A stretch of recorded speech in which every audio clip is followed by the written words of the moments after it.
Queridos amigos e irmãos, na sexta-feira passada encerramos a 58ª Assembleia Geral dos Bispos do Brasil. E ao encerrar a Assembleia, nós enviamos ao povo brasileiro uma mensagem de solidariedade e de esperança. Esperamos novos céus e uma nova terra onde habitará a justiça. Esta passagem da segunda carta de São Pedro, capítulo 3, versículo 13, abre a nossa mensagem. Movidos pela esperança que brota do Evangelho, nós, bispos do Brasil, reunidos de modo online na 58ª Assembleia Geral da Conferência Nacional dos Bispos do Brasil, de 12 a 16 de abril de 2021, neste grave momento, dirigimos nossa mensagem ao povo brasileiro.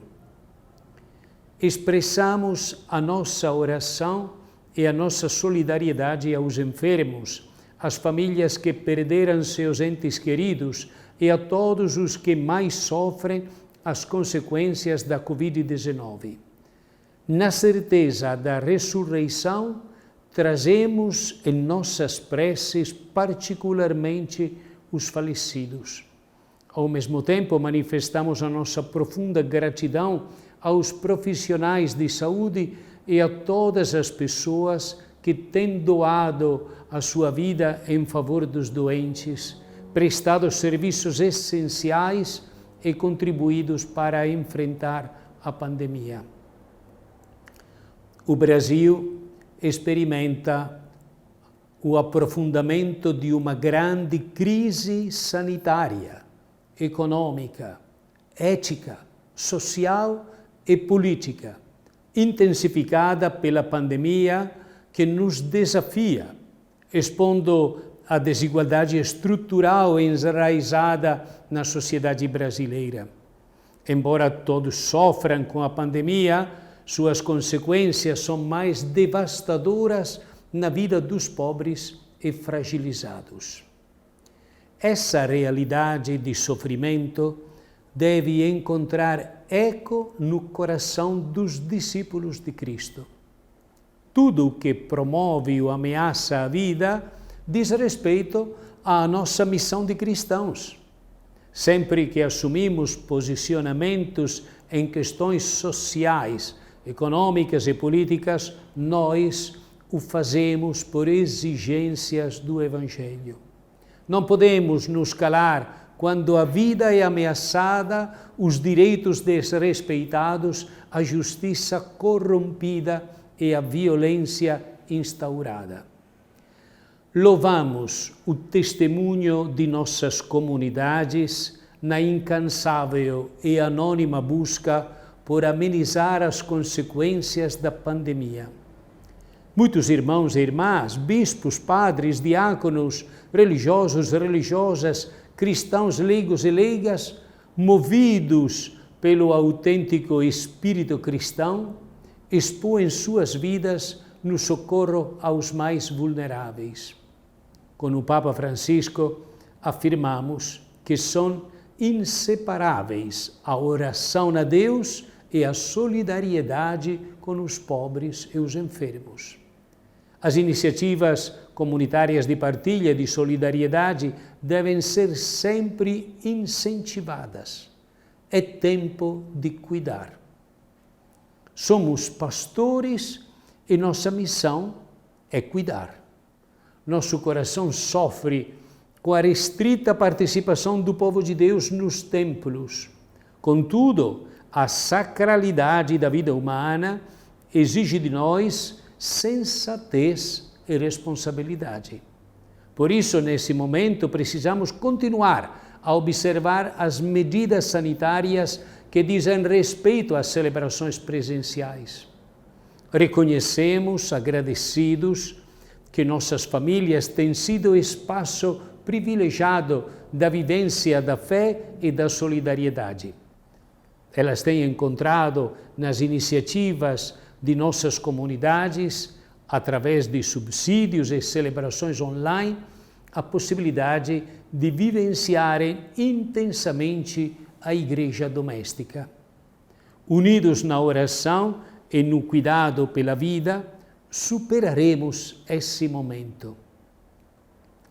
Na sociedade civil, os três poderes da República têm, cada um na sua especificidade, a missão de conduzir o Brasil nos ditames da Constituição Federal, que preconiza a saúde como direito de todos e dever do Estado. Isso exige competência e lucidez. São inaceitáveis discursos e atitudes que negam a realidade da pandemia, desprezam as medidas sanitárias e ameaçam o Estado democrático de direito. É necessário atenção à ciência, incentivar o uso de máscara, o distanciamento social e garantir a vacinação para todos o mais breve possível.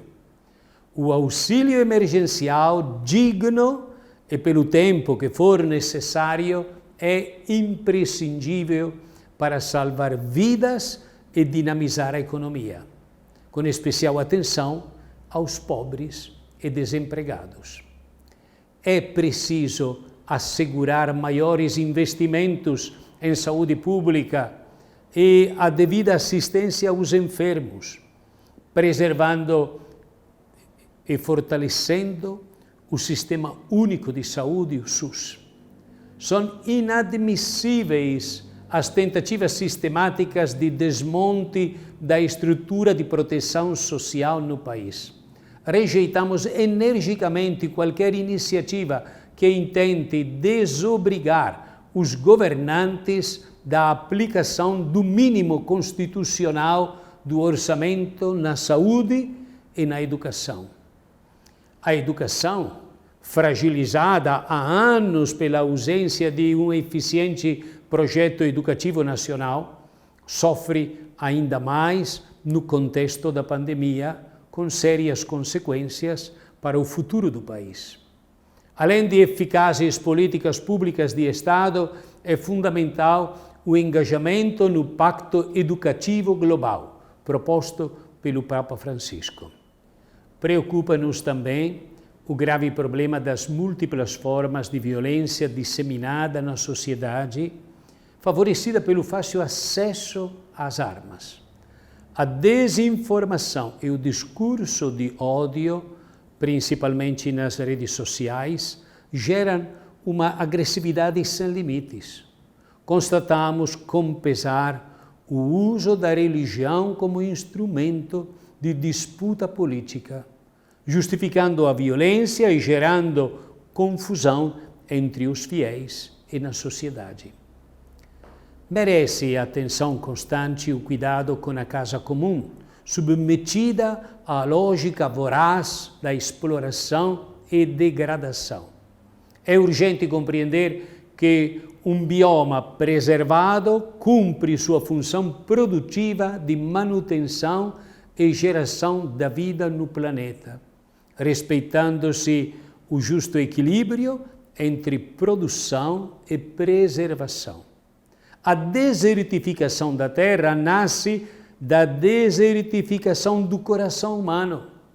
Acreditamos que a liberdade humana é capaz de limitar a técnica, orientá-la e colocá-la ao serviço de outro tipo de progresso, mais saudável, mais humano, mais social, mais integral.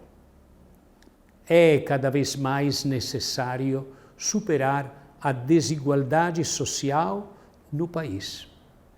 Para tanto, devemos promover a melhor política que não se submete aos interesses econômicos e seja pautada pela fraternidade e pela amizade social, que implica não só a aproximação entre grupos sociais distantes, mas também a busca de um renovado encontro com os setores mais pobres e vulneráveis. Fazemos um forte apelo à unidade da sociedade civil, igrejas, entidades movimentos sociais e todas as pessoas de boa vontade em torno do Pacto pela Vida e pelo Brasil. Assumamos, com renovado compromisso, iniciativas concretas para a promoção da solidariedade e da partilha. A travessia rumo a um novo tempo é desafiadora, contudo, temos a oportunidade privilegiada de reconstrução da sociedade brasileira sobre os alicerces da justiça e da paz, trilhando o caminho da fraternidade e do diálogo. Como nos animou o Papa Francisco, o anúncio pascal é um anúncio que renova a esperança nos nossos corações. Não podemos dar-nos por vencidos. Com a fé em Cristo ressuscitado, fonte de nossa esperança, invocamos a bênção de Deus sobre o povo brasileiro pela intercessão de São José e de Nossa Senhora Aparecida, padroeira do Brasil. 16 de abril de 2021, Brasília. Deus abençoe a todos. Em nome do Pai, e do Filho, e do Espírito Santo. Amém.